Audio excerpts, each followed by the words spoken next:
Hey everyone, welcome to DallasCowboys.com. I'm Nick Eatman, joined by Stephen Jones, Cowboys Chief Operating Officer. And Stephen, boy, we know we got a big game coming up here against Kansas City, but before we do that, let's talk about last week and what a huge win it was. In all three phases, you were able to just have a complete victory over the Falcons. You know, going into that game, you had to scratch your head a little and hope that, hey, we have the team we think we have. But it just shows you in this league, if you don't come with an edge, if you don't come ready to play, if you don't come with your energy levels right and ready to go, then you can get had in this league in a hurry. And certainly our guys stepped up in a big way. It was a huge rebound game for us, a great answer, as you said, in all three phases. Dak stepped up and really, just did it all, and certainly led the way during the week. And, it was a great answer. At the same time, I don't think we have any worries about needing to get up for these guys, the Chiefs. These guys are champions. They're, they have the pedigree. They have great players, and this is going to be a tremendous challenge for our football team. But, we've had a great week of practice. Energy levels have been where they need to be, and, I think we'll go up there to Kansas City and be ready to play football. You mentioned the great players, and we'll mention them, but it also starts with the coach you're familiar with as well, and Andy Reid. You've faced him many times with Philadelphia. What do you like about what he does, and what kind of respect do you have for Andy Reid? Well, nothing but the utmost respect. I mean, he's a Hall of Fame type coach. He's won championships. He was a nemesis for us year in and year out when he was head coach of the Eagles, and had so many great teams there. And of course, that's translated right to the Chiefs organization. I know they're thrilled to have him, and he just does such a great job. Obviously, one of the top offensive minds, but he's a great leader and a great head coach. Certainly knows how to put staffs together that are highly competitive. And as we said, we've been against Andy in the past, and we know we'll have our hands full. All right, let's go back to the quarterback there, and Patrick Mahomes. He's been an MVP. He's been a Super Bowl MVP, and he's still pretty young. And what do you remember about him coming out of college? Because not only was he a top draft pick, he was also pretty local at Texas Tech. Yeah, well, he's multidimensional. He's local. He's grew up in Texas, and just an amazing athlete. And I remember him at Texas Tech. He was highly productive. He was obviously multidimensional there. He had great ability to move around, great eyes down the field. To scramble. He was more normally scrambling to throw on you, but he's certainly capable of picking up first downs and protecting himself along the way too. But this guy's a very unique talent. He throws the ball from all angles, from high to sidearm to underneath, and he can throw not looking. He can throw those no-look basketball passes, and he's just a really special talent. It's fun to watch him. I must admit, I'm a fan. I love watching the guy. And then, of course, he's got great weapons. As you said, a great head coach. And they're just going to be a big challenge for us when we roll up to Kansas City.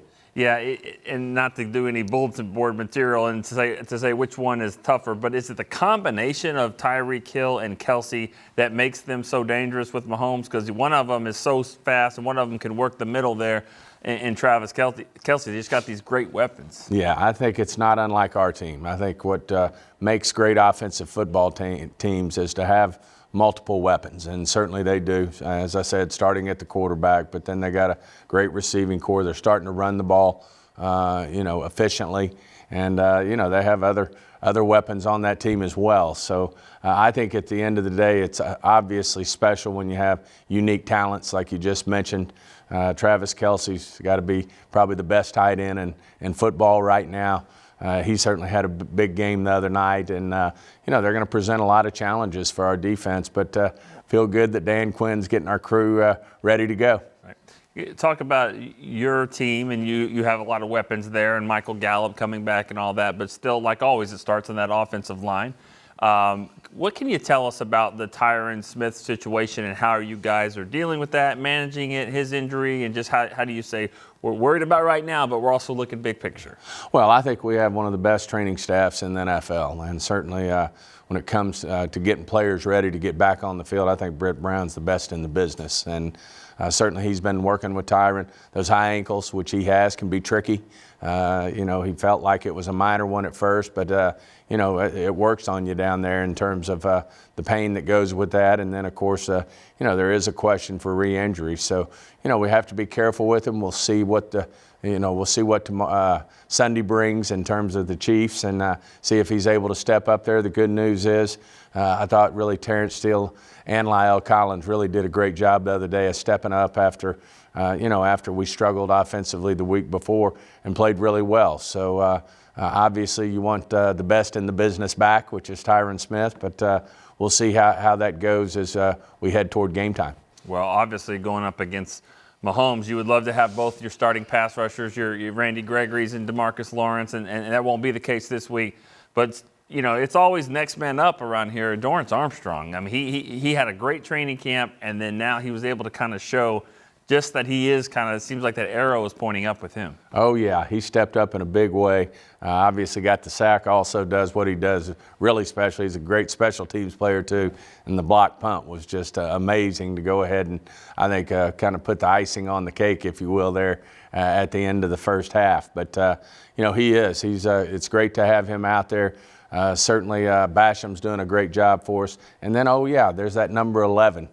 Who tends to show up putting pressure on the passer as well. So, no, I think we got a great group. I think Dan will have a great plan to get pressure and, really try to give Mahomes some challenges, which is hard to do, but feel good that we hopefully can do some of that. Every week on the pregame show, I ask you down the field, where's Micah Parsons going to line up? And first few weeks you were like, well, we'll see.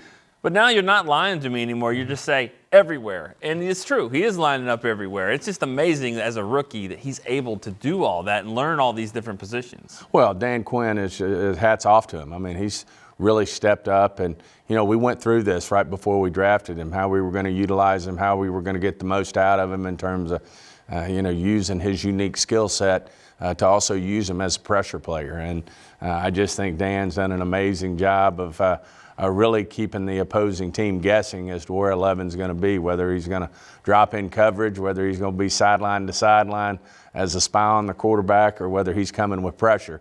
And certainly that's a challenge, I think, as we've seen all year for these teams to get their hands around in terms of how you account for number 11. You mentioned a little bit earlier about Dorrance Armstrong blocking a punt. Earlier in the season, we thought Trayvon Diggs would get an interception every game. Are we at the point where we think they're going to block a punt every game now? Bones? Well, I love Bones. So, no, he really is does his homework. And certainly he's looking all the time for each team we're getting ready to go against where we can make a big play in the kicking game. And certainly to be able to get these block punts are huge. I thought we gave ourselves every opportunity to get back in the game. Against the Broncos when we blocked that punt. It's just an unfortunate situation with that particular block punt that it went past the line of scrimmage and was a tough ball to field for anybody, and we ended up not getting the ball, but that could have been a turning play in the game had we been able to get our hands on that ball and go in and score and really tighten that game up. So hats off to him. He does a great job. I know he'll have our special teams group prepared to play well again this week against the Chiefs. As you know, we feel like you got to play well in all three phases to win an NFL football game, and certainly special teams is one of those phases that we have to continue to work on. I keep waiting for that Pollard to go to the house on one of these kickoffs. I know they work on that and ways to spring him, because if he can ever get in that open field, he's going to be a handful getting down before he gets in that end zone. And C.D. Lamb seems like he's getting kind of closer to that too on a punt return as well. Absolutely. You had a great weekend last weekend with your football teams. Your college team walked away with the boot, obviously, Arkansas and LSU, and it's been a while since Arkansas's had the trophy game. This is a trophy game, too, coming up for the Cowboys and Chiefs. Can you talk about that a little bit and your relationship with the Hunt family? Well, first of all, the Hunt family is part of why we got in the business. I mean, Jerry had so much respect for Lamar and his family, and certainly, Clark's my vintage in terms of our age, but they're just so smart. They understand the game. They understand our league.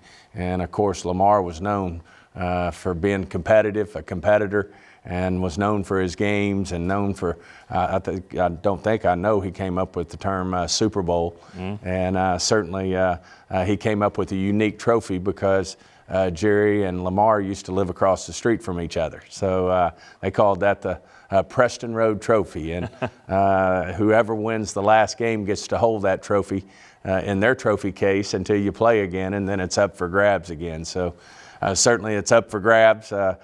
Clark and Dan Hunt and I have shared a laugh with about it already, and certainly we have it right now, but we'll see where it ends up.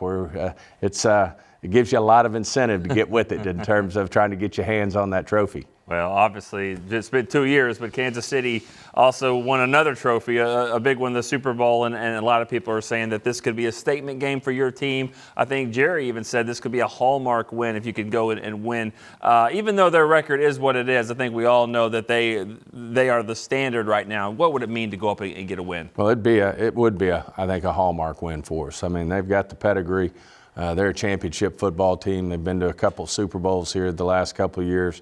And, we all know what they can do, and certainly in the second half the other night they showed what they can do, and it's going to be a big challenge. But if we could go in there and get a big win, I think it certainly goes a long ways toward really starting to have our guys feel like we can end up in a championship game and in a Super Bowl and maybe take home the big trophy. You think it might be loud there? Well, I know it'll be loud there. It's one of the great places to play pro football. Certainly their fandom is off the charts, and I'm sure it'll be good and chilly up there in northern Missouri, so we'll have our hands full. All right, well, I look forward to talking to you on the field there at Arrowhead Stadium, and maybe you can tell me again where Micah Parsons might be lining up. Sounds good, Nick. All right, that's Stephen Jones, Cowboys Chief Operating Officer. We'll see you next time on DallasCowboys.com.